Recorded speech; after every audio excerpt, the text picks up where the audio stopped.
Hello friends, it's Trevor, it's Avery, it's Pat, it's the citywide special. The playoffs are here. The Eagles will face the Green Bay Packers in the wild card round on Sunday. Reserve QB Ian Book has been waived. Can we assume that Jalen Hurts will be good to go? Should we be worried about the Packers? Flyers find themselves outside the playoff picture, going 3-6-1 in their last 10. Sam Ersson is hurt again. Will any moves from Danny Briere be coming? Is there any chance for the postseason? The Sixers turn in an ugly loss against the Suns on Monday. Joel Embiid has been looking more like himself when he does play. Can the Sixers still make a push for the playoffs? Could they be sellers at the deadline? All that and more coming up right now. How's it going, fellas? So far, so good. Besides freezing my ass off, it's been cold to start the new year here. A little snowy to start the week as well. But all in all, in full recovery mode as we leave the holiday season and get started with 2025. I feel like that stretch between right before Christmas and post New Year's was just a lot of eating and drinking and celebrating, and my body definitely took a toll. I still sound like I got a stuffy nose, but we're getting through it. Yeah. Playoffs make it feel a little bit better, but yeah, other than that, feeling pretty good. Yeah, it's weird to be back. It's been what? 3 weeks? It's been holiday hiatus since Santa came to town. Yeah, since the Santa Claus episode. So yeah, where I wasn't here, but yeah. Santa Claus. It's been a while since we had Trevor on here. Yeah, I know. It's nice to be back. That fraud clown Santa. Yeah, he ain't real. But anyway, yeah, we're back. It's cold. It's snowy. Trevor, here's a question. So last year, I remember it snowed when I gave you the business about shoveling. It's probably nice now. You don't got to do none of it. Oh, yeah. I live in a big old apartment building. I don't do shit. Yeah, so you don't got to worry about any of that. You got to take care of nothing. But yeah, it was a lot of people didn't shovel when I was walking over here. A bunch of times I'm walking in the street to avoid from slipping on the ice. Yeah. People got to be shoveling, man. Yeah, they should. What they should do is just give out citations to people who don't shovel. Give you a little ticket. I would never get a ticket. Mr. Law and Order. On that shit. I mean, hey, man, you can't. If you want people to do shit, you got to make them.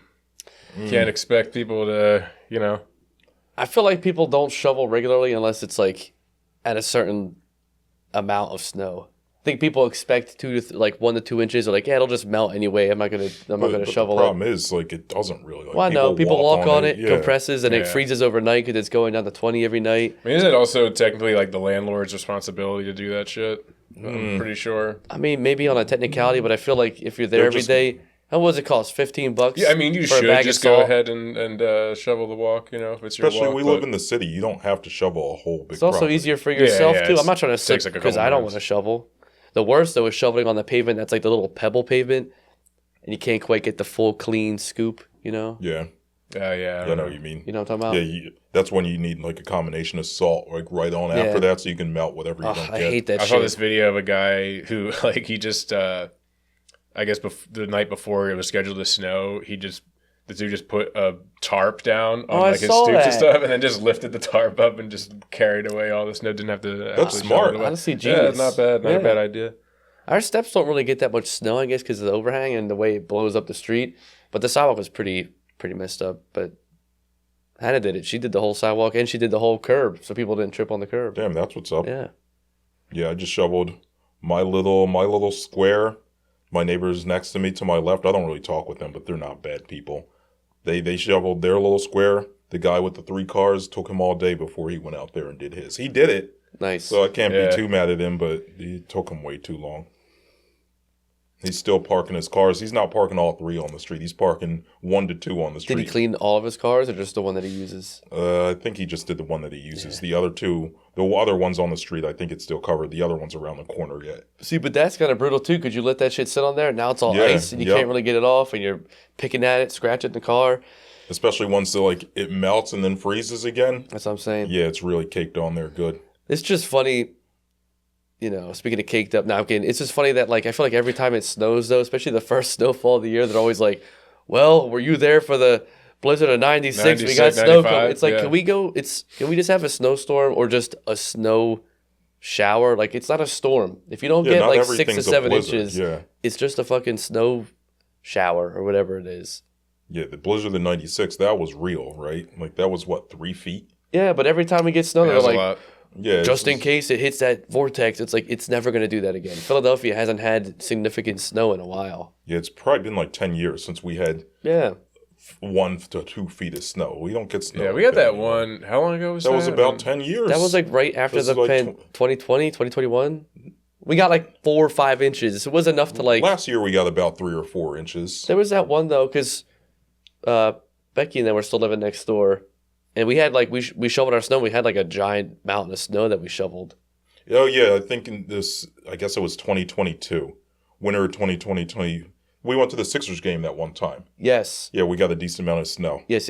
Yeah, so I guess we did get, that was probably like 5 or 6 inches, which is a lot anymore. But that's what I'm saying. Like, that's our threshold, I feel like. We're not going to get like a foot anymore around here. Yeah, you don't get snowed in like you used to. They called off the schools on Sunday night.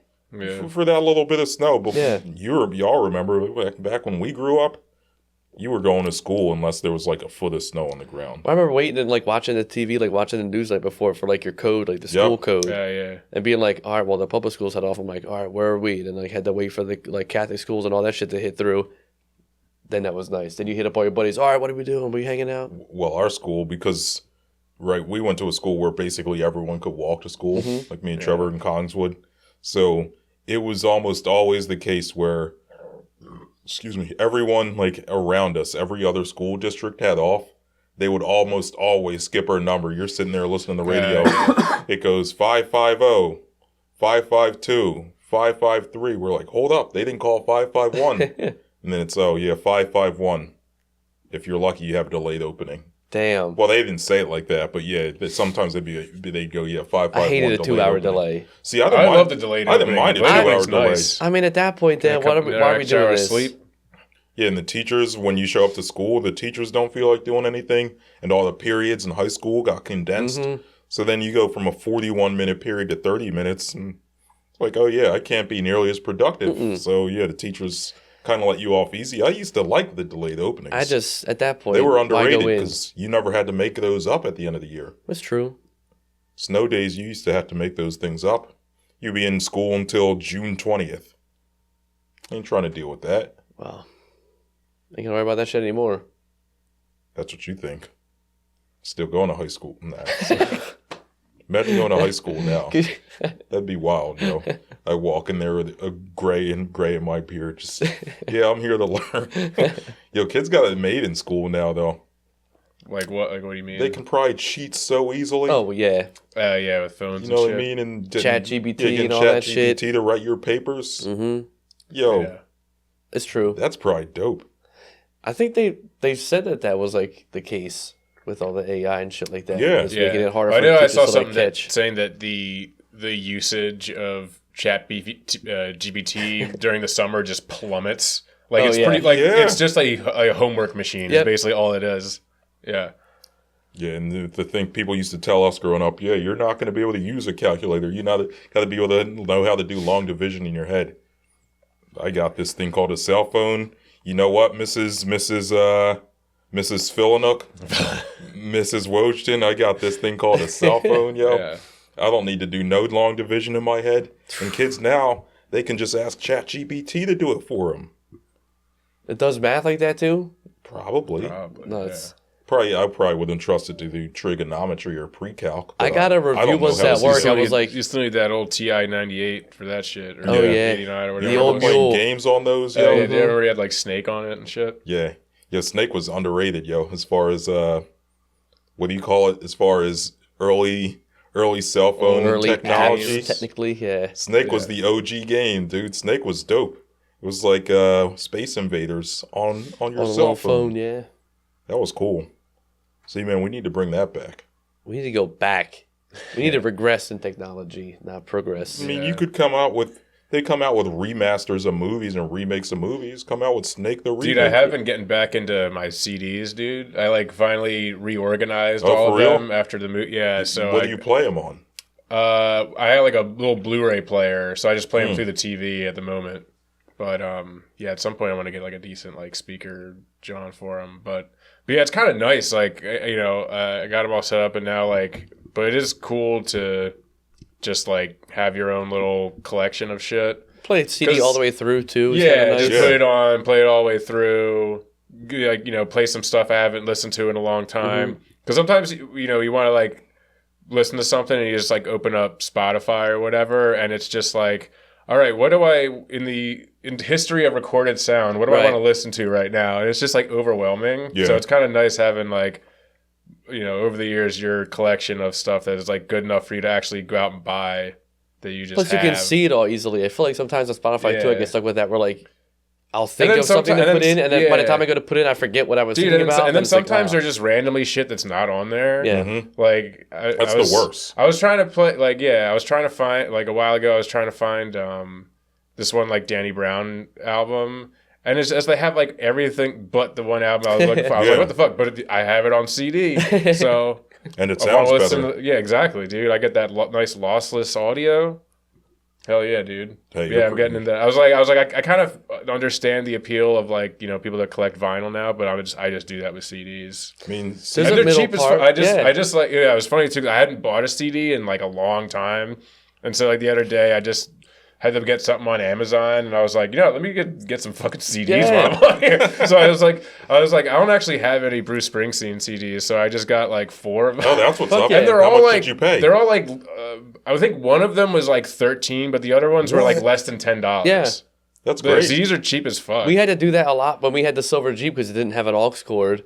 So in a 3-hour trip to Delaware, round trip, whatever, we were like, all right, well, we can't listen to the radio dying out every time. So we were buying mad CDs. Or we'd go thrifting, and you'd get a lot of good shit there, too, for like $1 or $2. Yeah, that was like when I used to drive my dad's car. That's why, because it was in that era between where there was no tape deck, so I couldn't use the aux cord tape deck thing, and there was no aux cord built into the unit itself, so I had to do CDs. Yeah, but CDs, man. All I know is whenever they officially come back, I'm going to be ready because I got like 350 of those motherfuckers. Yo, I got a bunch too. I had to, because they were all out of order when I moved because we were just like, throwing shit in boxes. Yeah, exactly. So I went through and I made like a spreadsheet and I just listed every single one. And then I had to color code them by like. Oh, you really went all out. I had to color code them by the shelf that they were currently on. Do you have a tower? And then after I listed them all, I alphabetized them, but they were like they had the color codes, so I could just pick them from the thing and then start putting it in order and stuff. This took like a day. How many CDs? But nice. You have a lot of CDs that you had to do that. Yeah, it was like I think like I found what was it? What did it end up being? Because I probably have about 150 or so, but a lot of them I don't have the packaging. They're just in a like a loose disc, in the tube. Well, thing. Yeah, they're in like the booklet, right, the CD booklet. Yeah, like I have a bunch too, but yeah, it's I have 331. Jesus, God damn. Yeah. Damn, you probably got a bunch of stuff in there. That's wild. Yeah. That's what's up though. You're preaching to the choir, man. I'm working at a disc manufacturer. I don't work on the disc making side no more, but yeah, but the same with movies too. Like if you have movies that you really like, DVDs, you can't rely on this shit being on streaming. And sometimes the streaming quality sucks. Like, or if it's on Amazon Prime, you got to pay for it to rent it or to buy it. And you only get to rent it for 2 days. The way they have shit on streaming now is that it's basically optimized so people can watch it on their phone and shit. So it's like it's never gonna be like the best. I don't know, like. Yo, that is true. Yo, I always have to turn the sound up so loud. Oh yeah, the sound on. Oh my god. There's like actual like reasons for that. It's like the way that certain streaming services I do have to crank it up. Yeah. I know if I'm going to Apple TV, it's got to be like 18, but if I go to Amazon, it's got to be like 25. Yeah. But yeah, dude. We got to go back to analog, baby. Yeah, let's burn this shit to the ground. Back to analog, back to Snake on the phone. Yeah, no more AI, no more iPhones, no more T98s. That's what we need. Podcasts, let's keep those though. Yeah, we'll keep the technology here. Yeah. You keep downloading our little radio show to your devices, but people are tuning into the old-fashioned radio, listening to us talk. Fuck? Yeah, what do you call that thing? A phonograph? Yeah, a little like the yeah. Instead of a fireside chat, it's just us. Yeah, dude. That'd be cool. Talking about the birds. So yeah, I guess talking about the birds. Yo, Trevor, you got that clip loaded up, yo? Oh yeah. So yeah, this is our from back in May, our season predictions. Yeah. So where are we all tallied up? I have 4 losses. I have 5. I got 12 and 5. first place in the NFC East. I got 6 losses, but still first place in the NFC East, so I got us third in the NFC. I'm between. That's fucked up. I'm between 14-3 or 15-2. I was close. Yeah, that's funny. I just laughed at you. Yeah. I'm rocking with it right now. Oh, no. Jeffrey Lurie's going to run for president last minute and win. That ended up. I think that honestly, the way this team is built and the things that they've done this offseason has given me confidence to say that without actually faltering at all. I think that the schedule is pretty light. Again, it all hinges upon how this team shows up with these new coordinators, and that it could all blow up in our face big time. But I think with the roster they have and the players they have on paper right now, you got a great defensive coordinator right now. I think way better than we had last year in terms of the scheme they could come up with. You have youth, which is huge, as we've seen in the NBA, where you got guys that try to bring in old heads that can't do it. The Sixers. The NFC East is pretty easy, so we should win the division. And the offense, if we had just had a decent offensive coordinator last year, we wouldn't have lost all those games at the end of the season. We could have ended the season 14-2 as well. So, little things like that happen. I think they've adjusted that thing, and I'm not going to lie.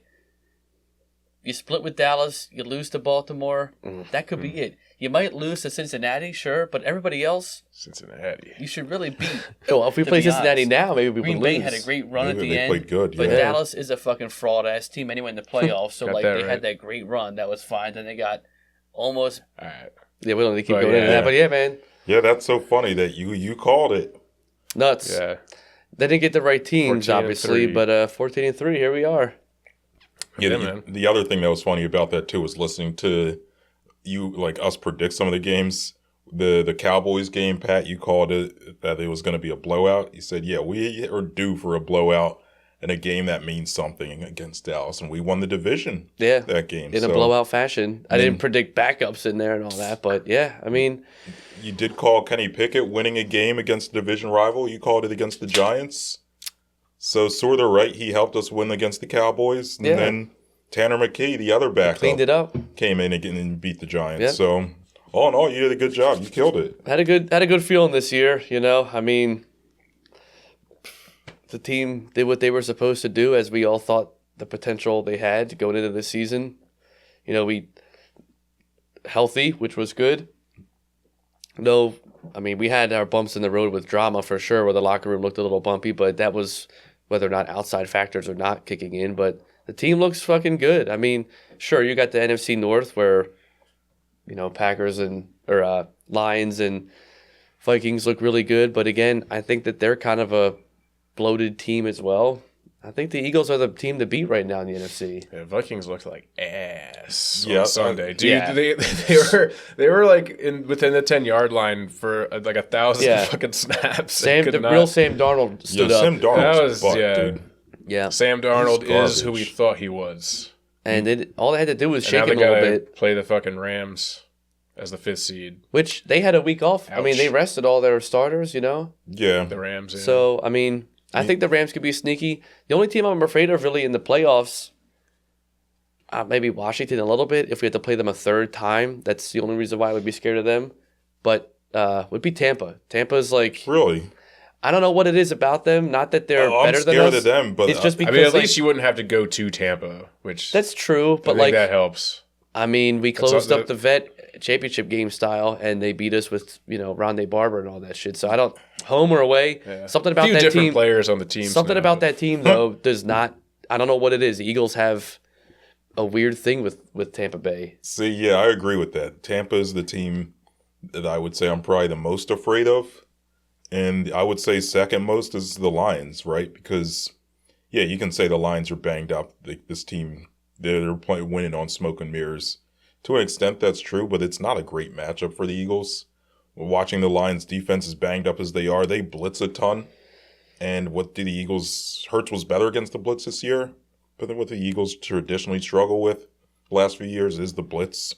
I mean, we'll see. We got to get there first. I'm not going to do a whole preview against the Lions until we make it and they make it. But I would say I still fear the Bucs more, but I think people are kind of just thinking the Eagles are better than Lions because they're injured. No, again, we don't need to dissect the whole thing, but I think what makes me feel better about the Eagles versus the Lions is that, sure, the Lions' offense is ranked 1 and 2. I mean, they're first in points per game and top 3 and everything else, but their defense is ranked mediocre. They're mid-20s and everything, and our offense is decent enough to beat that. I trust our defense more against their offense, is what I'm saying. Like their offense. Yeah, I trust our defense more against their offense than our offense against their defense. It's still, at the end of the day, Jared Goff. Like, if you make that man, stutter a little bit and get pressure on him, he's not the same guy that's going to throw 4 or 5 touchdowns. You know what I mean? Like, I'm not afraid of them. Where Tampa, they just, I don't know. They're just a tricky team when the Birds have to play them. Yeah. But we're playing Green Bay this week. Did you see were you guys watching that game? Did you see the Cure auto insurance commercial with Jared Goff? No. Oh man, I don't know. Like they have like. Oh wait, maybe I those commercials are always kind of weird. Oh yeah, his was especially weird. It's so fun. I don't know. It's so funny. It's just like getting interviewed. He's like getting interviewed by this 70-year-old woman. She used to be. It was actually ESPN. Fuck! I thought it was just some random ESPN personality like 20 years ago. Yeah, and like I don't know. She's like just says something generic like, "What's your secret to whatever fuck," and then he's just like, "I support Cure Auto Insurance," and then she just says, "Nice." It's just so fucking weird. Yeah, he's a weird dude. Yeah, he's a goofy boy. Awkward guy. But we play Green Bay this week. Yeah, we'll worry about them when we get to them. Started the season with Green Bay, and starting the postseason against Green Bay. Yeah, it's crazy to think that game in Brazil against them was only 4 months ago. Yeah. I think Cam Jurgens said it. He said, yeah, that feels like it was a year ago. It does. Yeah. In Brazil, in another country, 85 degrees here that day or whatever. It was hot that day, early September. You remember the field was all jacked up? Yep. Jimmy Carter was still alive. Yeah, Jimmy Carter. Better days. Jimmy Carter died. Hold up. Pour one out. Yeah, we're not in Trevor's basement. I can pour one out now. Hey, you did it, not me. I guess I'll do it too.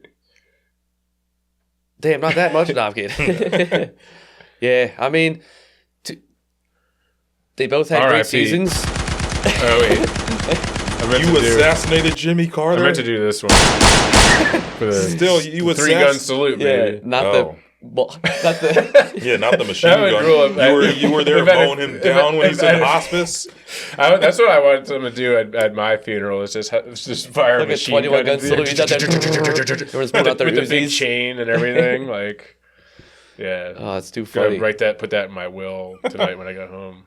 But I think, it's going to be cold as shit out on Sunday. The Link's going to be rocking. The fans had a bye week last week as well, so we all got to recuperate. No one's out there yelling, getting crazy. I think it's going to be a blowout, to be honest with you. I feel that in my loins because, Jordan Love could be banged up, which is whatever. He's still a decent quarterback. He's good. Josh Jacobs is a great running back. He's put up great yards this season. Another running back, kudos to him for leaving his team and getting it paid and having a tremendous year elsewhere. The Christian Watson thing, if he plays or not. No, he's out. They think he tore his ACL. Well, I think he's gone. I think it's irrelevant, honestly, if he plays or not. Gone. He's 5th on their team in receptions, 5th on their team in touchdowns. Like, he's not like he's a major factor. It's not like we lost A.J. Brown. He would be annoying. I did see that some of their overall passing stats are very different with him on and off the field this year. Because I think he does stretch the field for them, opens up some stuff for other players. So I think it's a pretty big deal that they lost him. Maybe as a diversion standpoint, but as a usage standpoint, the numbers aren't like. Yeah, I mean, 600 yards this year. They don't run their offense through him, but I think you're underselling the fact that, like Trevor said, they rely on him to run deep to draw the attention, so that then they can hit you over the middle and get yak and all that good stuff. So I would say it's not the most significant loss they could be. If they lost Jacobs, or hell, if they lost Tucker Kraft even. Yeah. Then it'd probably be maybe more concerning, which is weird to think, but we don't do well against tight ends. No, and he's second on their team in receiving yards right now. Yeah, the Watson injury, it's a big deal. I think the Jordan Love injury, depending on how serious it is, that's going to be a problem, man. If it's an elbow injury, that bone's all tender. tender. Sounds like he just got a funny bone thing. That's what they were saying. Know. It sounds like it was a funny bone that he just ended up taking a break. I can't feel anything in my arm. Yeah, it could be. I mean, it could have gotten a little nerve damage. Could just be He's been banged up all season. I had him in fantasy. He was banged up all the time. I was seeing some classic, like, WIP guy type shit from Green Bay fans on Twitter being like, no, I just think I like the offense better with Malik Willis. Oh my God, yeah. Oh no. Keep Tanner McKee in there. Yeah. Yo, hold up. Tanner McKee was all right, though. Yeah, dude. Yeah. I didn't actually watch the game live, but I watched the highlights. Quite predictable, though, toward the end. Like, he has his classic rollout to the right, throw to his fun guys. So here's the deal. The first half, he was good, but once they called up to him, you could see, there's a ceiling, and there's a reason why we didn't blow him out. There's a reason why it stopped at 20-13 or whatever it was. Like, that the second half was, A, it got real cold. B, the game as itself got ass. Like, nothing. There was no juice. It was nothing. It was bad. Yeah. But no, I went to Cosme's after the game. Oh, hell yeah. Did you see that? He went to Cosme's? Yeah, Tanner McKee went to Cosme's. What's up. Nice. The Mormon Missile. Like, I'm not usually that shit was funny. a man of the Mormons. A hoagie crawl staple at Cosme's Deli. Like, Nathan Dickinson. I don't really get down with Mormons. Oh, yeah, Cosme's, you should sponsor us, by the way. We could use a hoagie sponsor. But anyway, I don't get down with Mormons. But as far as Mormons go, Tanner McKee's cool in my book. Yo. Yeah. Yeah, he can have as many wives as he wants. Yo, he drove to the airport to pick his parents up. Mm-hmm. They were saying that during the game.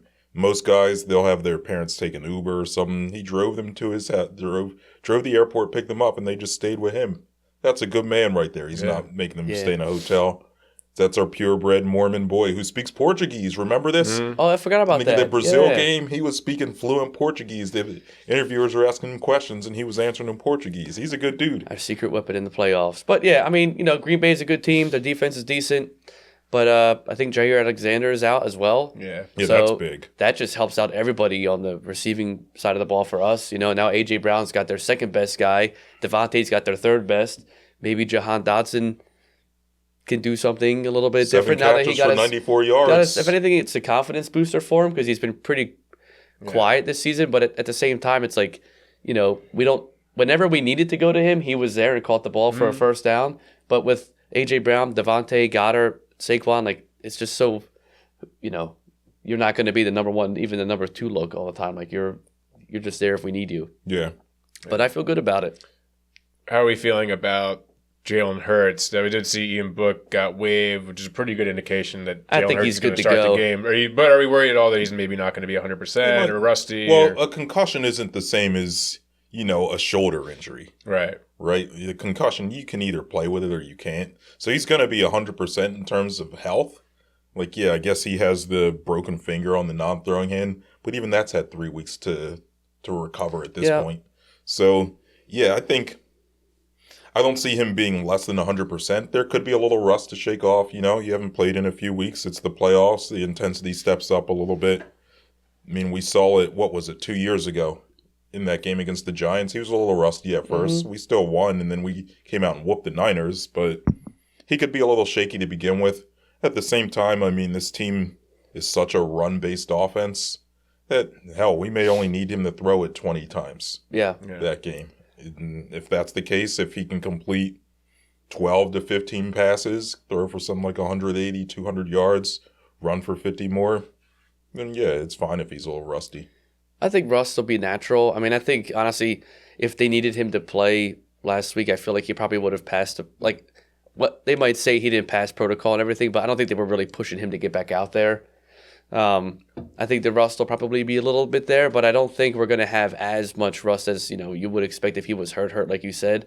I don't think he'll be firing off on all cylinders like he was in the game that he got hurt in Washington, where he had 3 scoring drives right in a row in the first quarter, but he won't be as stagnant, I think, the first couple of weeks where he's throwing picks in the red zone and shit like that. Hopefully it's a fine balance of in between where we march up the field, have good drives, keep the ball out of Elliott's foot for as long as you can in the playoffs, I think, especially anywhere beyond 25 yards. Yeah, that's crazy. He missed a 39-yarder. So I think that you have to rely on just Saquon, the run game, and little dig and dunks to get him comfortable first. But I think he's going to be good to go. I'm not concerned at all about his head injury. Yo, did you think that hit that concussed him was dirty? That was late. I thought it was dirty as hell. I thought it was dirty the day that it happened. Yeah. Borderline, I think. I know he wasn't technically going down, like giving himself up. However, he's already on the ground. If that's, Brady back in the day, if that's that's a flag and a half right there at least, or a fine. I thought that was a dirty ass hit. So what you're saying is, if that's a white quarterback, it's a fine. Or a guy that is, you Pat can Mahomes. say if it's a white. Oh yeah, Pat Mahomes. Well, he's half white, so yeah. I mean, Lamar Jackson doesn't usually get hit. That's all. I just mean someone that's you can more say like people. say it. I mean more so someone that doesn't get shit talked all the time. Like people love Tom Brady. People love certain quarterbacks. People always talk shit on Jalen Hurts. Certain quarterbacks. People love Lamar Jackson too. But he doesn't get hit like that. Except the people that say he's overrated and he's not really that good because he doesn't perform in the playoffs, even though he's one of the best quarterbacks of our generation. I mean, he definitely doesn't play well in the playoffs, but that's whatever. Topic for another day. I'm just saying. Yeah, I thought it was a dirty hit for sure.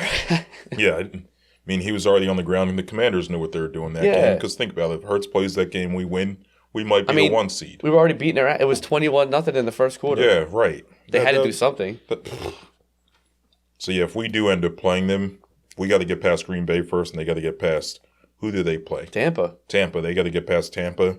Oh, no, we can't play them till the NFC Championship. Because they're the lowest. Yeah. We would play – if Tampa wins, we would play Tampa, I'm pretty sure. But if Washington wins, we play, I guess, either the Rams or the Vikings. I have it pulled up here. Let me see.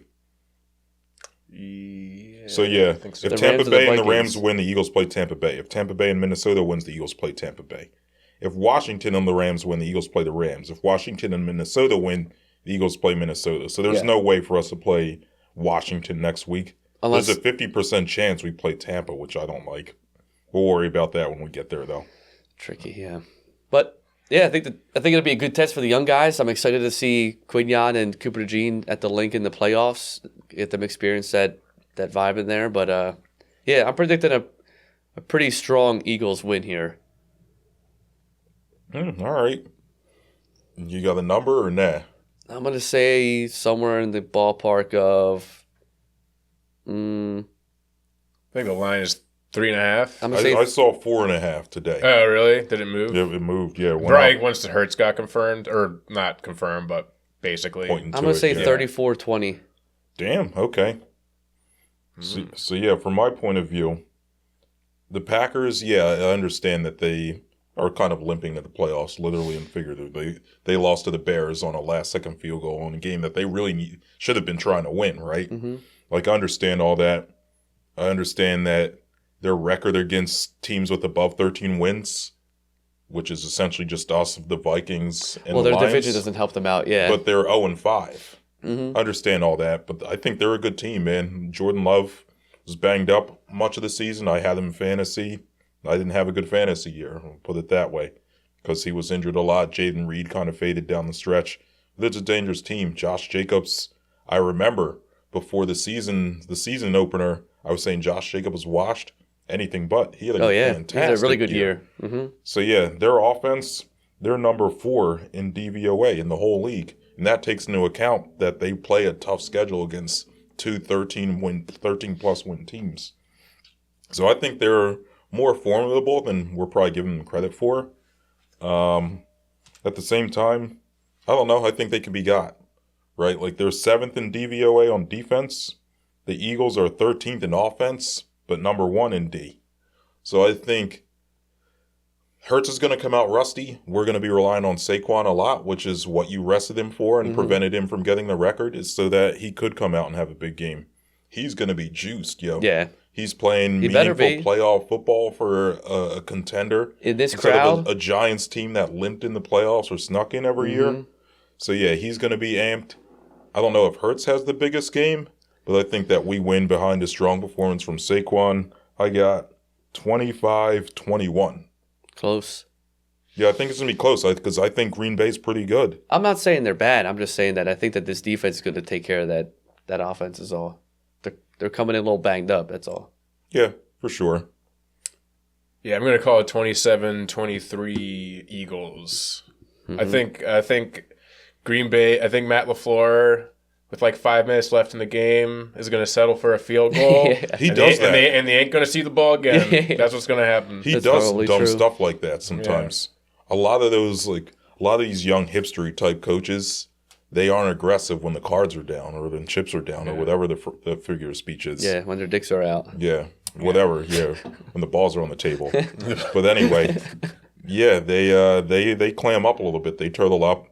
So yeah, I mean Sirianni does that too, kind of. Yeah, but Sirianni's he's more aggressive enough sometimes. Yeah. Sometimes stupidly aggressive. He gets a little conservative sometimes. Yeah, but but I don't know. It's another discussion for another day. Yeah, we'll see what happens. Who do you think we end up playing? So I laid it out there.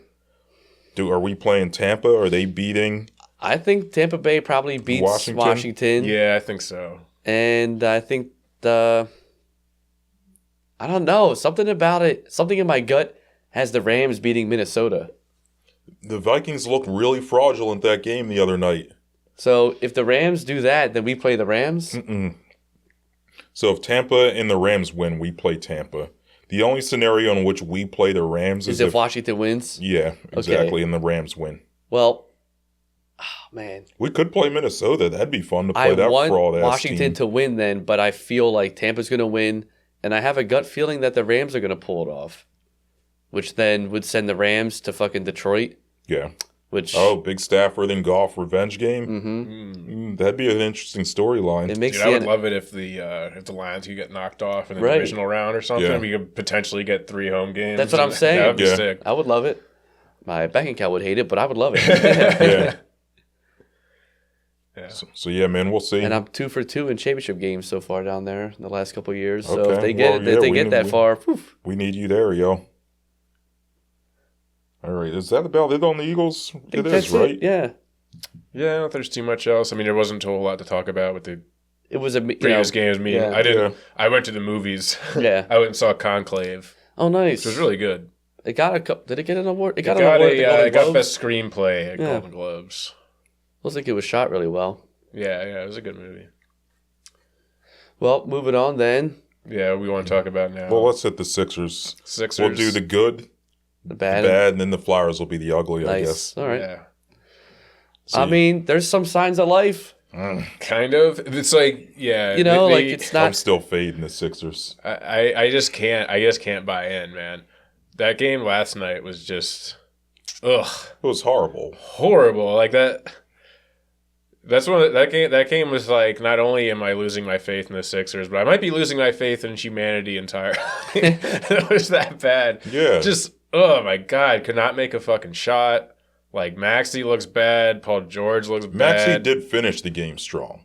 Yeah, I guess so. He ended up like the fourth quarter. He was the only one scoring anything. Yeah.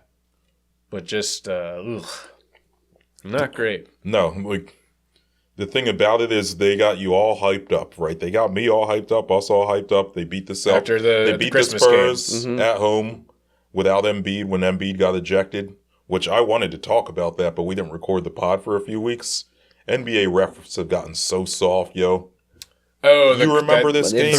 Yeah, we got to talk about this. Even though it was almost a month ago. Drummond and brought him back. Yeah. So what a shit show. The refereeing in general, I had a whole thing about this, but we didn't record, so I'm going to do it now. So refereeing across sports in general has gotten awful.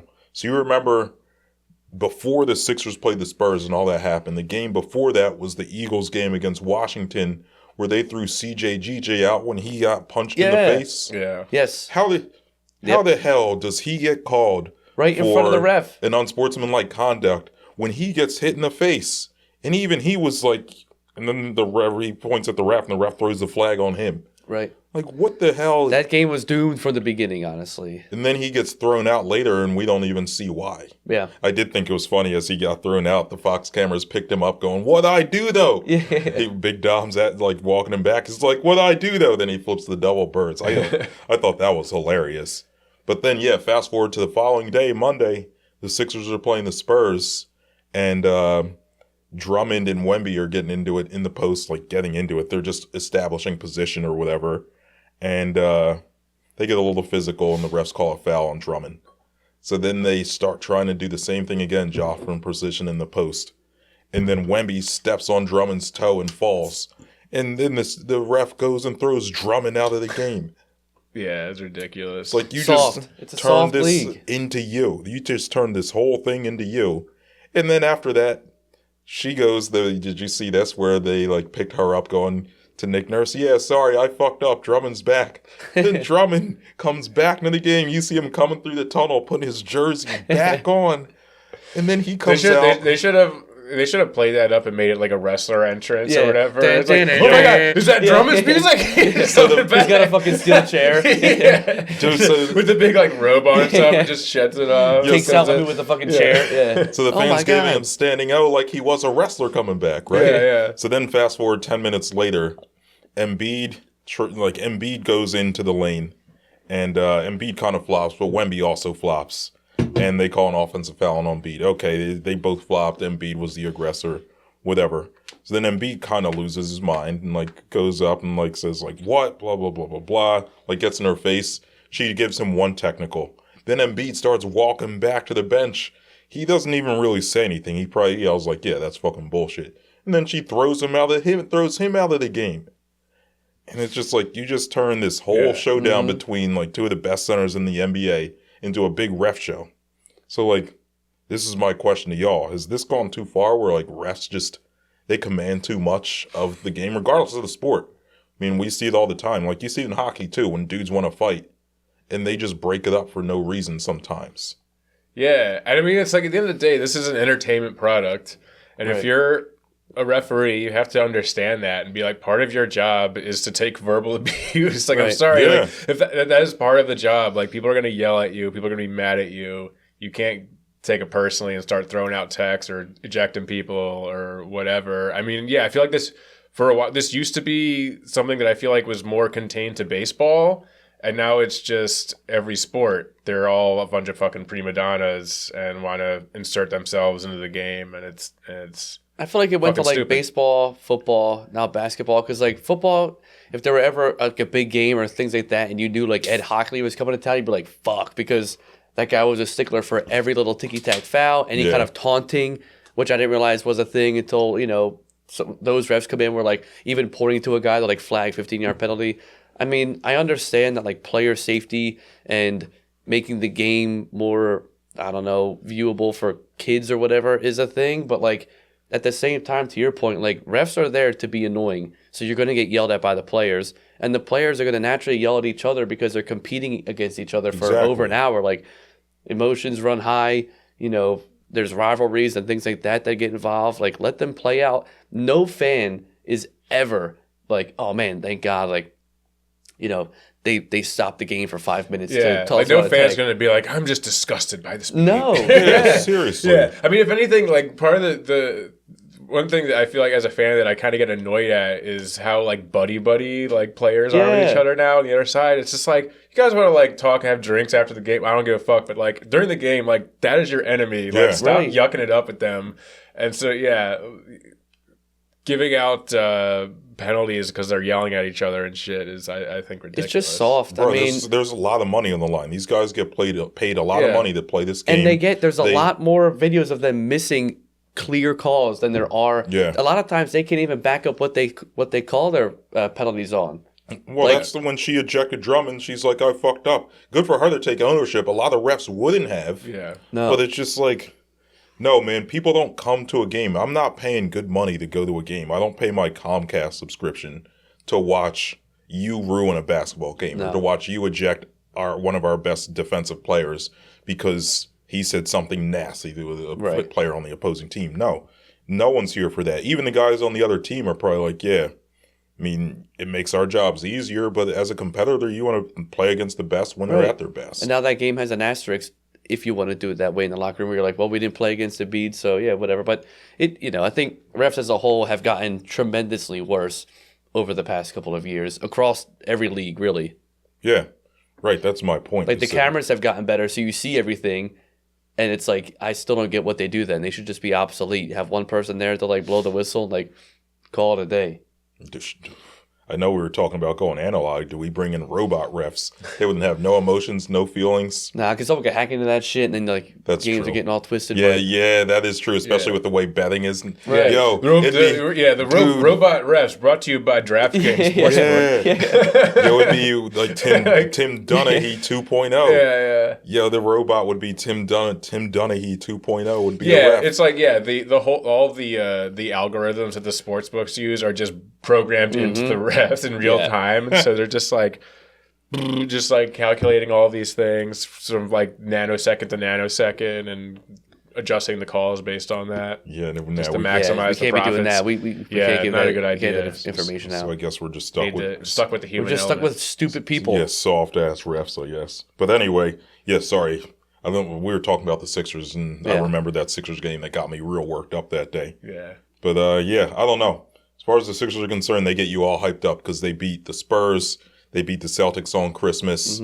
They go out west, they win a couple games, and then you're like, yeah, this is it, baby. They're on a good little tear. They're on their way back. Then they go lose against Sacramento. They cough that game up in the last 5 minutes. Yeah. Then that Golden State game was just got butt cheeks. destroyed. Ugh.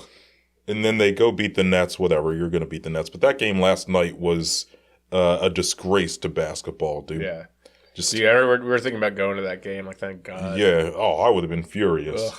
Even if I only paid $3. Yeah, I know. That is wild. Still, Those just tickets were so I would be cheap. annoyed at my time being stolen. Yeah, I wasted 3 hours out of my life to come watch this. Forget the money. So, I don't really know what to think of them. Yeah, when Embiid plays, he looks better. But, I mean, here he is again with a foot sprain. After, like, whatever's going on with his knee that he's been playing through, he's been playing pretty well in this face thing. And then Paul George, man, apparently he has groin tightness or something. He's out tomorrow. And he hasn't even really been that good. His stats, So here's the interesting thing, right? Jimmy Butler, Jimmy Butler's trying to get traded. Their stats are, for this season, I know I did this, their career stats in the offseason I did this, and they were eerily similar. A lot of their counting stats are kind of the same right now. So PG's averaging 16.2 points a game, 5.6 rebounds, 4.6 assists, 1.8 steals. He's only shooting 41% from the field, 33% from three, 81% from the line. It's glorified Tobias Harris numbers, basically. Yeah. Tobias Harris with better defense. Jimmy Butler, 17.6 points per game, 5.5 rebounds per game, 4.7 assists, 1.2 steals. Jimmy is shooting better on fewer attempts. He's shooting 55% from the field, 37% from three, 78% from the line. So, like, the Sixers, regardless of who they would have picked up, whether they picked up Jimmy or they did what they did and picked up PG, I mean, it's kind of been disappointing. Getting the same value anyway. Yeah. And, I mean, the question people are asking now that Jimmy wants out, should the Sixers trade for Jimmy? They'd have to give up Paul George probably. What do y'all think?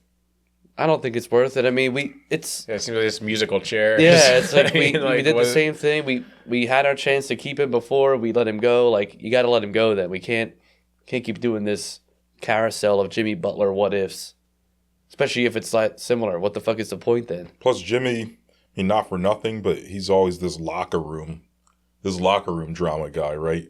Did you see this interview he did after the Heat game the other night? No. It was emo as hell. He's like, yeah, I just want to get my joy back from playing basketball. He goes, yeah, I like it here off the court. I like Miami. Yeah. The Miami Heat, maybe not such a fan. I just want to get my joy back from playing basketball. And the person interviewing him is like, yeah, well, what do you think can be done about that? Jimmy goes, yeah, well, nothing. I don't know. I just want to get my joy back. And that's pretty much the end of the interview. Then the next day, the Heat suspended him for 7 games. Yeah, I saw that shit. So it's just like, damn, like... Man's just trying to get his joy back. Right. Come on, like... But he's always... That is kind of insane. 7 games. I know, like, the Players Union is, like, fighting it. Yeah, it's kind of insane. Hashtag Heat culture, man. This nonsense. Yeah. But yeah, I mean, at the end of the day, the next stretch of games for the Sixers is going to be telling. Because the trade deadline's a month from yesterday. They play a lot of games. I kind of think that I don't know what's going to happen Nick Nurse he doesn't get to be called Nurse because he's been running terrible offense. But Nick Nurse was saying that he would hope some of the key players can play back-to-backs because they got a lot of back-to-backs coming up. It hinges on that. If Embiid and Paul George can lace up for a few back-to-backs, they probably end up at around 500 around the trade deadline and they're buyers. If they don't, and they're 10 games under 500 at the deadline, they're going to still convince themselves that they should be buyers. They shouldn't be. No. It's just been disappointing. I mean, it's not totally unexpected, but it just sucks, honestly. It's just not fun. Yeah. Yeah, this team is just exhausting, man. Yeah. And in the event that they do, let's say they are buyers, they already have terrible team chemistry for the most part, right? Like, you watched that game last night, they're not running really much offense. It was Kelly Oubre in the third quarter and Maxey in the fourth quarter. Just running, giving them the ball over and over again. It felt like I was watching a high school rec league game. Yeah. It's just like, no, man. Like, that's no way to play NBA basketball in 2025. But no, they don't have team chemistry now. You go out and become buyers and bring in more guys that have never played with guys. What are they buying into if you bring someone new in? Yeah, then you're going to have even lower team chemistry. Ugh. Yeah. It's just a mess. Yeah. No, I don't have anything else Sixers to say are a about mess. it. Oh, no, their schedule's hard, though. Here, let me read this real quick. What are they at right now? They're 14-20. At the 7th spot right now? No, like the 11th. Yeah. Oof. Yeah, it's bad, dude. And then their schedule, get this. So their schedule, they play the Wizards tomorrow, but mind you, Paul George is out. Embiid, I think, is trending towards being out. Then they play the Pelicans, who are ass. Then they play Orlando, who's been pretty good even though everyone's hurt. Then this is where it gets hard. They play OKC, the best team in the league. The team who did the process correctly. The very next night, they play the Knicks. Damn. On national TV. Oh, yeah, they're getting spanked. Yeah, they're going to lose both those games. Yep. Then they play Indiana, who's always a pain in the ass. Then they play the Bucks. Then they play at Denver. You know Embiid's going to sit out that game for some ailment or something. Then after Denver, they get Cleveland. Oh, yeah, they're done on that one. Then the day after, they get Chicago. Yeah, they're done. So back-to-back again. Then it's the Lakers. Then another back-to-back against the Kings the next night. Then Denver again. Then Boston. Then Dallas. Then it lightens up with Miami and Detroit. Jesus, that's a stretch though right there. Yeah, they might be cooked. It just depends on if Embiid can play in these back-to-backs. If he can, they probably end up splitting this. And I don't know, they probably are okay at the deadline. But that's leading up to the deadline, these games I just read. They could end up 10 games below 500 at the trade deadline very easily. Then definitely. We'll see. I think my prediction where I said they end up a playing team and don't make the playoffs, I feel really good about that. I mean, you're sitting pretty with that, yeah. I should have bet it. Definitely. Oh, yeah. I guess speaking of bets, going back to the Eagles real quick. Oh. The infamous piss bet. That'll happen on a future episode. Piss Watch 2025. I'm too tired. Was not feeling it today. I do have to pee right now, but I'm not hyped up for it. Impromptu Piss Watch. No, I'm kidding. But that'll come up. We'll make an announcement. Yeah. Maybe we will. Maybe it'll just happen on the pod. Yeah, you have to keep never listening. know. I'm going to put pamphlets out all around the neighborhood. All right. Have people look in the window over there. Well, that'll help us get our listenership up. Go for it. Yeah. All right. Well, yeah, that's it on the Sixers. I had the Flyers as the ugly. I think the Sixers were the ugliest. Yeah. The Flyers are just kind of bad. The Flyers are at least an expected behavior. The Sixers just kind of suck. It's just sad to watch.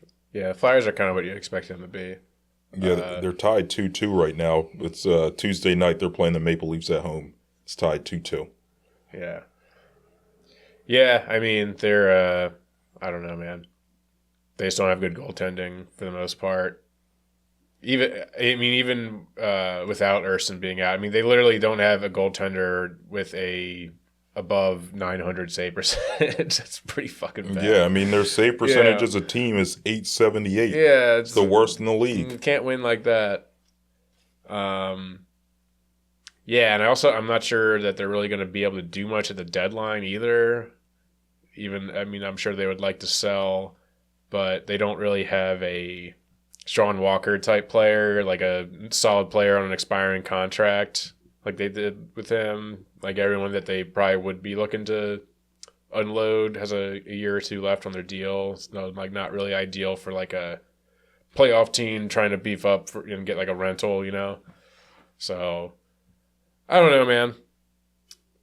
I feel like the big question is, how do you feel about like Torts and there was like a couple games ago where I think Mishkov only played like 9 minutes or something, and that kind of shit. Yeah. To be fair, Mishkov committed a really dumb turnover in that game. Yeah. I remember watching it and thinking, yeah, that's going to be it for him, and it was. But no, my problem with Torts, a lot's happened since the last time we recorded.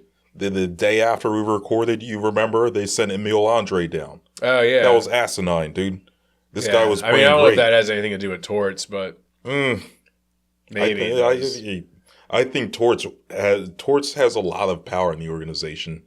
Yeah, and I feel like somehow it ties back to him. Certainly, there's other factors involved as far as he was getting scratched before that, right? So I kind of I don't. He wasn't playing great, but he was still giving you a better chance to win than Igor Zamula. You know what I'm saying? For sure. I blame Torts for a lot of that. But then the whole Mishkov thing wasn't great. I mean, Torts has kind of gotten the short end of the stick with this goalie situation. It's not his fault. None of them are good. Yeah. But yeah, I think demoting Coots to a fourth line goon, which I said it kind of felt like he was. Then he started playing better. Now he's not. Now Torts has him on the fourth line again. That's not fair. I've been pretty bullish on Torts for his tenure here. I think that a lot of the stuff that he does that annoys people is kind of overblown. Like how he'll like scratch a guy here and there, and it's like, well, like I don't think it's like the biggest deal in the world. If the guy's playing bad, I get it. Yeah, and give a guy a night off. I mean, it has like worked a couple times when he did scratch Mishkov a couple times earlier this season. He came back, had some really good games after that. I think he's a very good coach. I think he lifts the floor of a lot of teams. And even going back to his tenure with the Blue Jackets, a lot of those teams had no business being in the playoffs. He got them there. I think he's a very good coach. I'm just kind of over it at this point because I know that he's not going to be the guy when this team is good again. And I'm like, I just want to, like, I'm kind of anxious to, like, who is that guy going to be? Like, who are we bringing in here to actually try to push this team to be a contender? And it's, I don't know, like, it's just kind of weird because Torts is sort of this more or less like a lame duck coach, and it's just hard to get really invested in a team. I don't know. That's kind of how I feel about it. You think he stays? You think though he still stays within the organization? Oh yeah. I mean, he's made it clear that this is going to be his last coaching job, and I think the organization has made it clear that he's going to be a part of the team going forward. He'll be in like player development or something like that. Like front office, quote unquote advisory role. Yeah, he'll be one of the. The Flyers of all they organizations, love those guys. Exactly. Yeah, they love doing that. Those like guys. John LeClaire's in the organization. Like, what does he do really?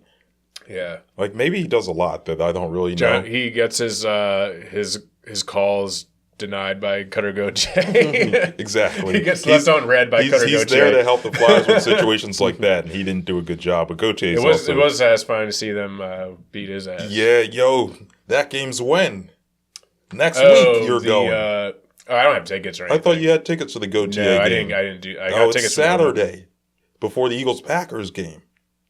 Well, the Packers game on Sunday. The Eagles-Packers game's Sunday, but the Flyers game against the Ducks is Saturday. Oh, is that night? That's gonna be that's gonna be a lit weekend down at the sports complex. Yeah. But those tickets are actually pretty expensive. They're the most expensive Flyers tickets all season. It would be fun to go there and boo them, but I might not be around. But yeah, I don't know. But yeah, no, Gauthier's a bitch. But anyway, yeah, as far as Torts is concerned, man, I think the players respond pretty well to him, all things considered. Yeah. Because, it would be so easy to tune out this old cantankerous boomer that, just yelling at you and benching you for no reason. But at the same time, that message is going to start to wear thin. Yeah. Right? Like, I mean, every coach is like, has like a message and they all have a shelf life. Mm-hmm. And eventually it wears thin, Torts is notorious for that, right? Mm-hmm. So especially when you have a team that's not going anywhere. Like you're in a development stage. Like you're not, the rah-rah shit isn't working out. You're not going to the playoffs. people that play for the Flyers have to know that they're in a building stage. Like, they're not, Plus, the other thing I'm thinking of too, right, is, like, that rah-rah, like, culture building thing works now. But when you go to bring in this successor of the Torts that's supposed to take you to the promised land, how are they going to feel, like, with Torts still in the organization? Right. Overlooking their shoulder and shit like that. That's going to be weird. So it would make sense to get him out of there and get that person in sooner than later to sort of start to establish their identity and their culture. Now, it can be similar to his, but like, does he really need to be here? I don't know. Man. Yeah, I'm curious to see if he's still here next year. I keep saying this every year that we're almost on year 3 of the pod. The first 2 years, I said, Torts probably isn't going to last much longer.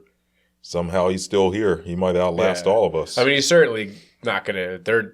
I don't think there's any circumstances where they would fire him mid-season. There's just there's no way reason to do that. It doesn't make any sense. So be a bit it's just awkward, a matter of if they change things up in the offseason or not. But I don't know. Does it feel to you like we're back in purgatory? Dude, yeah. I've been watching this game, and this is exactly where we were. Look where we're in the standings. I think at we would have like the 11th pick in the draft. It's like right back there. Yeah, it feels like watching the Flyers 10 years ago. It's just fucking Groundhog Day, man. Mm-hmm. Oh man, it's just this is like always my concern with this team. It's like we've basically been. I feel like we've been watching the same Flyers season for like over 10 years. A new era of orange. Mishkov is. Giroux of 12 years ago. That's exactly what my fear has been, and I think it's earlier though. Yeah, someone did say that before. I said that before. That my concern is that Mishkov is just going to be like the new Giroux, and we're going to have this superstar that they can't build around. And it's pretty early to, be definitive about that. There's still, they have a lot of picks in this upcoming draft. There's a lot of things that can happen. It's only he's still real young. Danny Briere is only. I mean, what is this? This will be his second full year as GM. So a lot could change. I'm not ready to like bury them, but I mean, this offseason though, that's where shit needs to happen. Yeah. Like one way or the other. Like either I don't know. They like. Do some trades in the draft. They got to start making some moves and making things happen. Shaking some shit up real quick. They just have too many guys who are basically like decent, like bottom 6 guys. Right. But you can't build a contending team out of a bunch of good bottom 6ers. Like their first line guys, like Konechny, ideally is a second line guy on a really good team. Yeah, and they don't have anyone else. Right. Right, and it's just the goaltending. The goaltending's been the problem. It was the problem 10 years ago. Carter Hart was supposed to fix that before he was a bad person, and we're right back where we started with the goaltending. Yeah, it's just, and then like the defense. I don't know, Jamie Drysdale. Hopefully he turns into something. Yeah, Emil Andre, he's been looking better. Emil Andre could be something if they didn't send him down for some stupid reason. It's just Oliver Bonk. Yeah, Ali Bonk's my man. He looked like kind of not great in that juniors tournament. I haven't been watching any of that. I saw the U.S. one. Yeah, I mean, I wasn't able to like watch any of it, but from what I heard, that he did not really look very good. Gotcha. I don't know. I mean, Zavragin save us all, dude. Yeah, Zavragin, our new Russian savior. our new goalie, our new Eastern European goalie that we can obsess over because Kolosov's ass. He's really ass, dude. He does not belong in the NHL. He should be in the. It's so obvious that he should be in the AHL. But what do you make of this? Where he's saying, "Yeah, like I did my time there." That's in insane. So many words. He's said that in interviews before. Absurd, like, bro. You're 20 years old. You don't know the NHL game. Like, I'm not usually like this guy doesn't have the right attitude. Like, get out of here. But I'm kind of almost at that point. I mean, you could. That's a crazy thing to say. You could kind of sense it last year. What do you? He played like less than 10 games in the AHL. Like, come on, man. That isn't what he said verbatim, but I was listening to PHLY, and Charlie said, "Yeah, the vibe I'm getting is that he thinks he did his time." Yeah, it's like you're clearly not ready for the NHL. You're 20 years old. Go back down there, learn the game, and if you don't like it, then you go back to like I'm not trying to bury the guy because he is very young. It takes a while, It takes some adjusting if you're coming from the KHL to the NHL or whatever. He's obviously got some developing to do. He could still be a very good goalie, But, like, dude, yeah, I mean, come on. Swallow your pride. Yeah, you're not ready for this yet, clearly. And then Fedotov's been pretty good the last 2 games against the Maple Leafs, not going to lie. It's still 2-2. He's been solid for what he's a 28-year-old, 6'7" goalie. Not many 28-year-old, 6'7" goalies come in the league and last. Yeah, I mean, he could be a pretty serviceable backup for a few years, maybe. We'll see.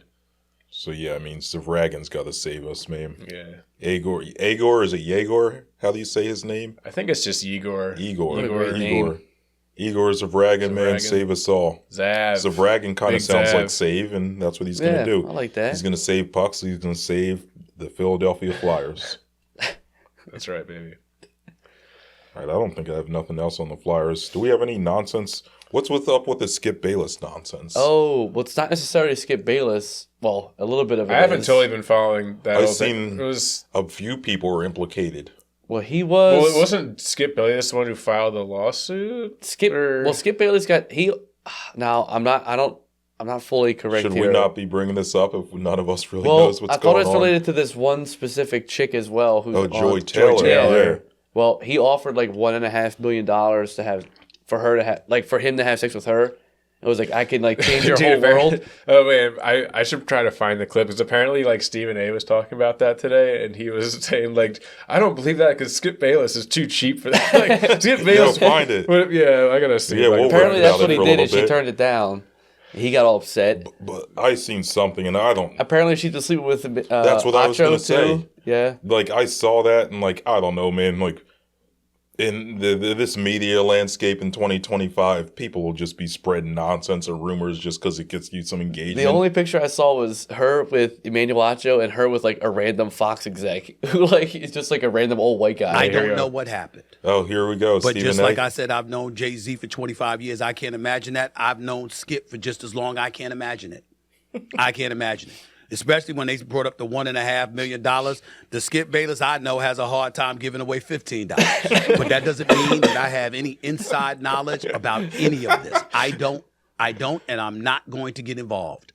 I think it's incredibly dicey and irresponsible for people who don't know to act like they do know. But in the same breath, I also feel it's important that if you know people or you think you know people and you've had a long-standing relationship with those people, that it's not a crime for you to say the person that I know, the person that I've been around, the person that I worked with in his case, imagining him being in this kind of position is shocking to say the least.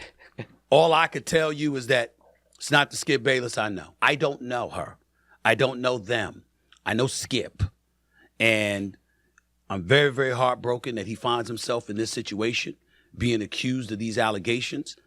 But I can't be over the airways being irresponsible and attaching truth or innocence, or guilt to anything that I know nothing about. All I can say, and I don't think it's a crime to say, is just like I said with Jay-Z, the person that I've known for 25 years, I've never seen anything like that from that person. He's never known him to spend $15. Right, that's too good. But I feel like Skip would be the kind of guy that would do that, though. He does give me those vibes. Oh, he's a creep, dude. Yeah. He's a total creep.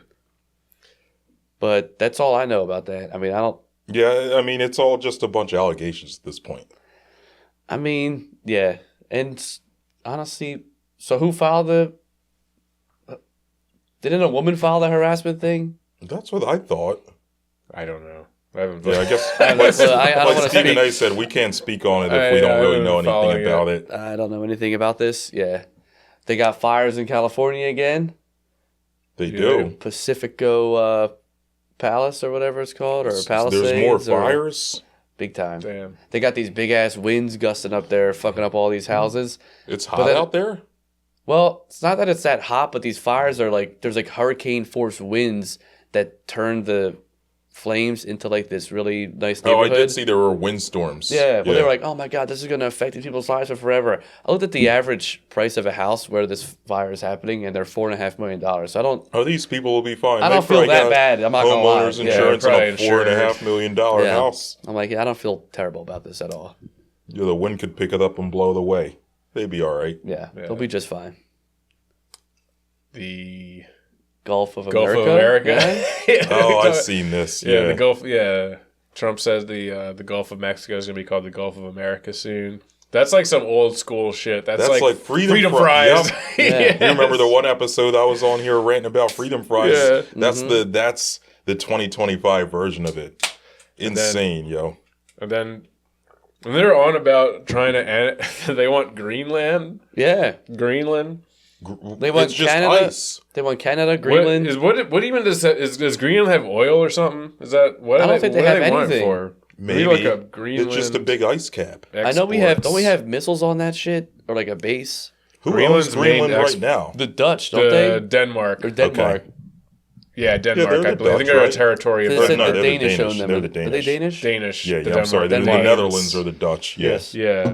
My apologies to any Danish or. What is the main export of Greenland? Greenland's economy depends on exports of shrimp and fish. Oh, they want the shrimp. They want that shrimp. Seafood's expensive. They want that shrimp. Yeah, seafood ain't cheap, yo. We got fucking cocktails. Bubba Gump up there. Yeah, I don't understand. I don't get the obsession of it. Is it just a? Yeah, I don't really understand the. Then you got Canadian Parliament members being like, "All right, well, Justin Trudeau, we want Alaska and Minnesota." He resigned. Yeah.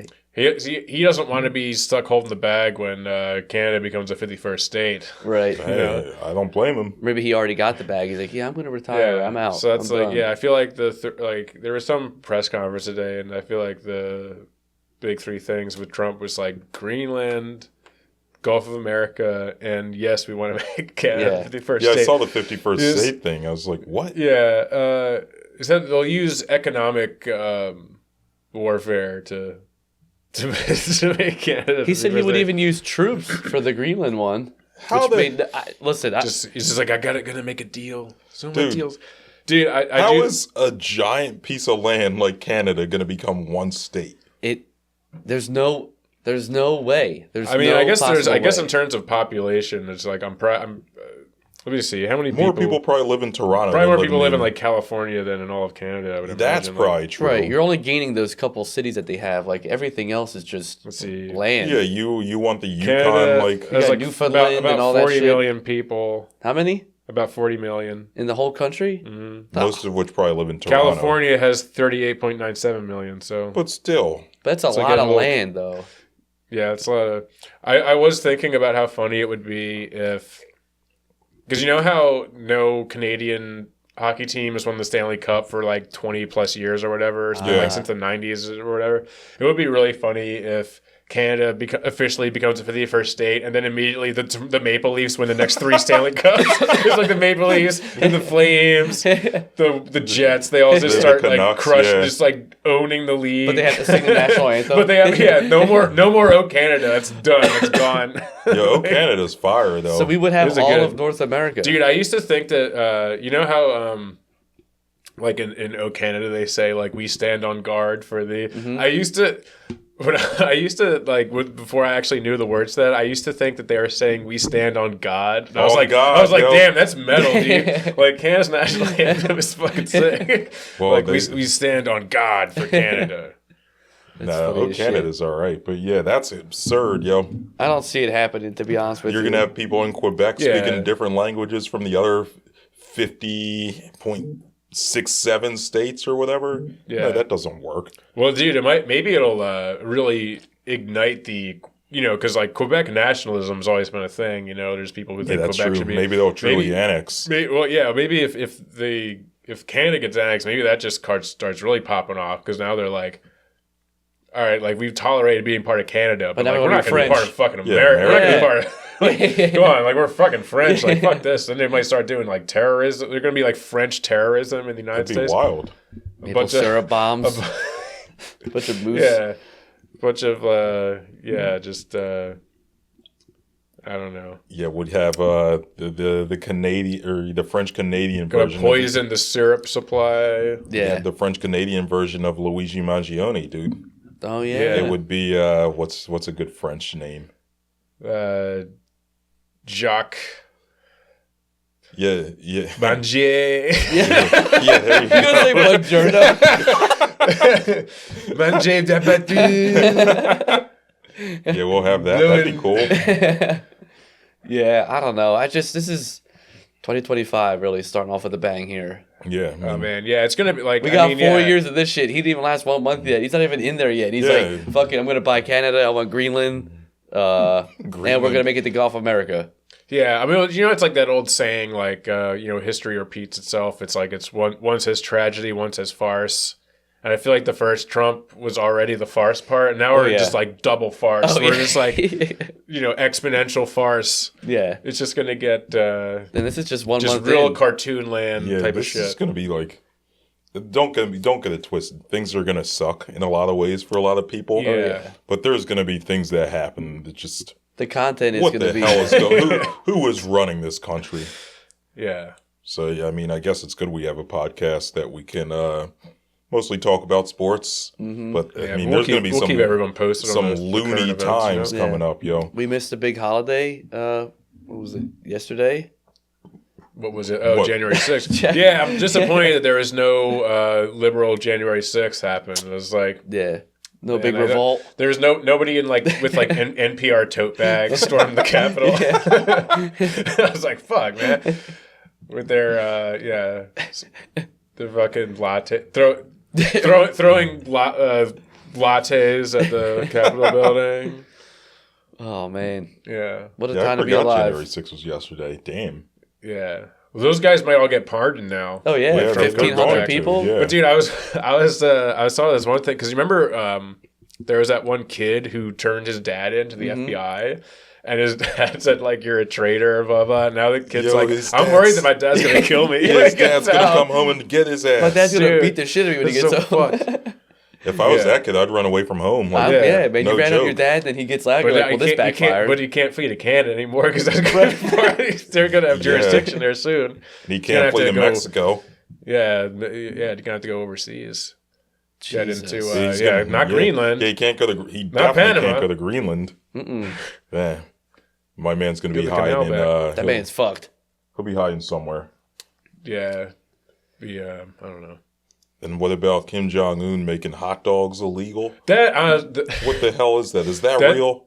It sounds. That can't be real. sounds like a fake story to me. I don't know. It's like I mean, not to defend North Korea, but I feel like there's so much like just bullshit stories that come out about. It's true. Because it's because you could literally print anything about North Korea and people will believe it. It's true. That right. You know what I mean? I was going to say that is an outrage. It's like you read the article and it just says, according to reports. It's like reports from who? Right. They don't send anything out to the world. Where is this information actually coming from? Yeah. Like, do you have someone on the ground in North Korea that's telling you these things? Like, no one has anybody. No one has. I mean, it wouldn't be particularly shocking, but it also just sounds made up. Unless Dennis Rodman. Rodman. What was that? That was in like the New Zealand Herald or some shit. Which in New Zealand, of course, they're going to. I don't know. Unless Dennis Rodman wrote the article, I don't trust it. Dennis Rodman. I need Dennis. His boy. Yeah, I know. I need Dennis Rodman to confirm anything. Our main inside source, Dennis Rodman, confirms no more hot dogs in North Korea. Dennis Rodman influenced the decision. He said, that don't be eating that processed fake meat. Yeah, exactly. I mean, Yeah, that's true. Damn, Dennis Rodman. To think he saved the world from nuclear catastrophe. Yeah, I mean, he's got to become. Yeah, I mean, pretty soon. Where's his fucking Medal of Free, whatever that Biden was giving out? That's right. He's giving out the Medal of. No, Freedom? Trump will give him one. Congressional Medal of Honor. Something like that. Yeah, I saw Michael J. Fox go. Denzel got. He gave it to like 30 people that day. Yeah, but I thought it was reserved to like a one person. He's just going wild. He let out a bunch of Guantanamo guys too. There's only 15 prisoners left in Guantanamo. Damn. But yeah, he should just keep doing all kinds of crazy shit. He's gonna die soon. Yeah, like he might as well he's not just. Dude, he's the oldest living president now that Jimmy Carter's dead. He was like, I've met more world leaders than you know. God damn it, to like somebody like he's just popping off on people. Yeah, if I would just be going nuts right now. Biden. I'd be doing all kinds of wild ass shit. Fuck yeah, make a couple more laws while you're out there. Do your thing. Yeah. Just what's the goofiest executive order I can come up with? I mean, the biggest troll too would just be to come out in like a big ass diaper too. Yeah, just walk around, no clothes, just a diaper. Walking around the lawn with your dog. If it wasn't going to be like so cold in January, like 23rd for the inauguration, I'd say he does it. Yeah. But it's going to be too cold for that. Yeah. Something like that. He should be doing some weird shit. Yeah, that is wild to think he probably is going to die soon. Like, he's going to get out of office and probably die in a few years. Definitely. Unless he's on that Jimmy Carter where he lives until he's 100. Nah, Jimmy Carter was building houses. Have you seen this man walk on a beach? Yeah, true. I mean, this guy's not built to last to be 100 years old. I don't think Biden's going to be building any houses anytime soon. Jimmy Carter was 95 holding hammers. How old is Biden? He's like 80. 82 or 83, I think. I thought he was like 87. No, I don't think he's that old. I don't old. think he's that, yeah. I'm going to say he's 80. I want to say 82 or 83. 82, yeah. Oh, does he right. turn 83? I gotta say, like, I mean, I don't know. I feel like for a guy who's, part of the elite ruling class of the wealthiest nation on earth, like, you should be in better, like, he looks bad. 82, like, I don't know. It's not, like, insane old. Yeah, it's old, but it's my like, granddad's it's not run. It's not if you run have, a like, country. access to the best medical care in the world. Like you should. I mean, I don't know. It's just like, damn. Like, must have had some wild years in there somewhere. I guess. I mean, he looked like he had a fun life when he was younger, for sure. All that ice cream probably fucked up his brain. Yeah. Buck Biden, dude. Too much ice cream. Damn, I'll miss Sleepy Joe though. Yeah, especially once Trump starts being a lunatic. Yeah. He's going to talk so much shit about Joe Biden when he gets in there. That will be kind of funny, but yeah, he will. Yeah. Yep. Well, I think that'll just about do it for us here tonight, everybody. Thank you for listening and tuning in. Please leave us a 5-star rating and review over to your podcast. Give us a subscribe on YouTube. Follow on Twitter, TikTok, Instagram, Facebook. Send us an email, citywidepod@gmail.com. And from all of us here at the Citywide, good morning, good afternoon, good night. Peace. Go Birds.